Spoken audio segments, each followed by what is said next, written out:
Hello everyone, welcome to class series, and in this video we're going to be learning a short summary of our chapter We Are Not Afraid to Die If We Can All Be Together. In July 1976, the narrator, who was 37 years old businessman with his wife Mary, 6-year-old son Jonathan and 7-year-old daughter Suzanne, set sail from Plymouth, England. They wished to go round the world on a long sea journey as Captain James Cook had done 200 years earlier.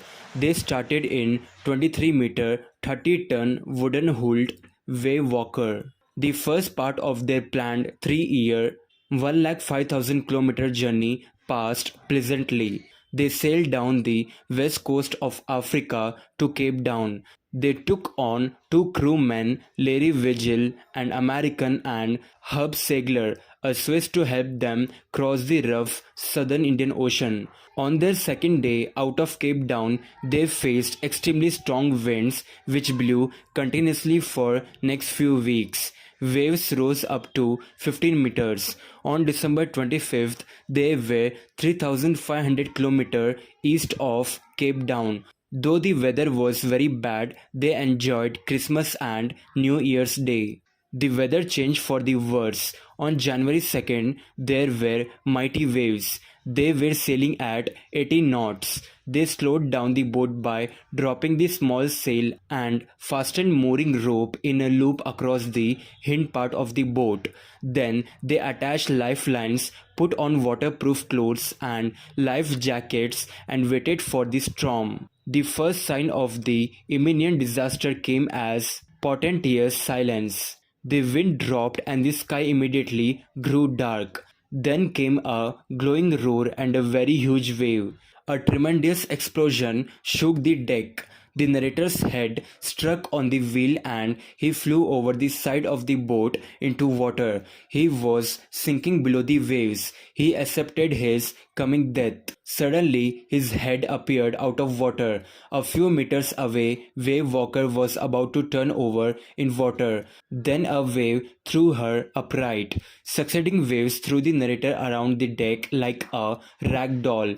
His left ribs cracked. His mouth was filled with blood and broken teeth. He somehow found the wheel and lined up the stern for the next wave. There was water everywhere on the ship, but he could not leave his place in order to investigate the situation. Suddenly, his wife Mary opened the door in the deck and shouted that they were sinking as the decks were broken.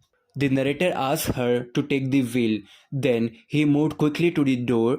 Larry and Hub were pumping water out of the ship. The wooden beams had broken. The whole starboard side had blunked inwards. Clothes, grocery, charts, tins and toys moved around noisily in water. He crawled into the children's cabin. Sue had got a big bump on her head.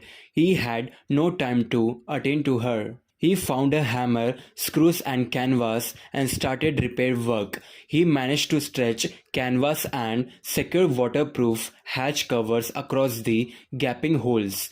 Most of the water was now being deflected over the side. Then the hand pump started to block up with debris. The electronic pump had a short circuit. Water level rose up dangerously. He found that their 2 spare hand pumps had been pulled away by current along with the forestaysail, the jib, the dinghies, and the main anchor. He searched another electric pump, connected it to an outpipe, and water was pumped out throughout night. They got no replies from their mayday calls. Swiss had slow one alarmingly. She had 2 enormous black eyes and a deep cut on her arm.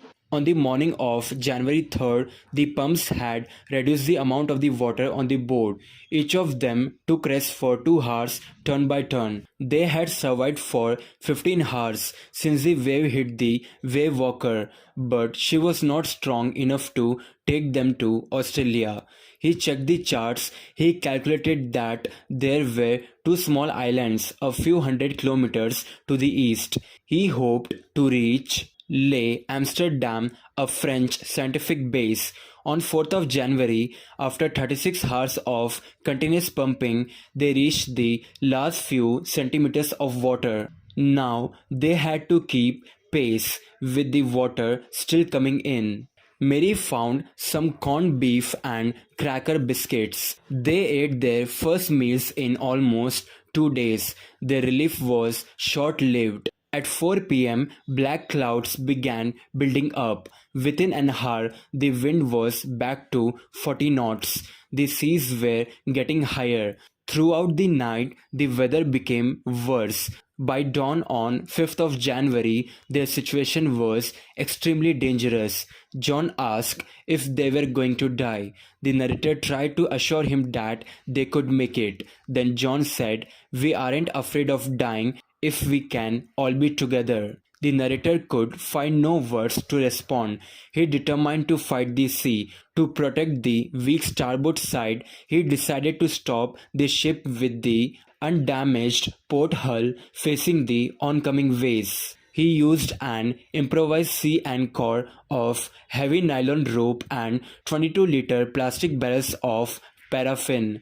More water rushed in through the broken planks in the evening. On the morning of January 6th, the wind became less severe. The narrator got a reading on the sextant. He made quick calculations. She came in and gave him a card she had made. She had drawn caricatures of Mary and the narrator. It also had a message expressing love and thanks. At 2 p.m., after checking calculations, the narrator asked Larry to steer a course of 185 degrees. He could then expect to see an island about 5 p.m. Then he went below, climbed on his bunk and dozed off. He woke up at 6 p.m. John entered and asked if he could embrace his daddy. She was right behind him. They called him the best daddy in the whole world and the best captain. They informed him that they had found the island. The narrator rushed on the deck. He saw the outline of the island of Ile Amsterdam. That night they anchored offshore. The next morning, all 28 inhabitants of the island cheered them and helped them ashore. After reaching the island, the narrator thought of Larry and Herbie. They had been cheerful under stress. Mary had stayed at the wheel for those crucial hours. Then he thought of his 7-year-old girl who did not want them to worry about her head injury, and of the 6-year-old boy who was not afraid to die.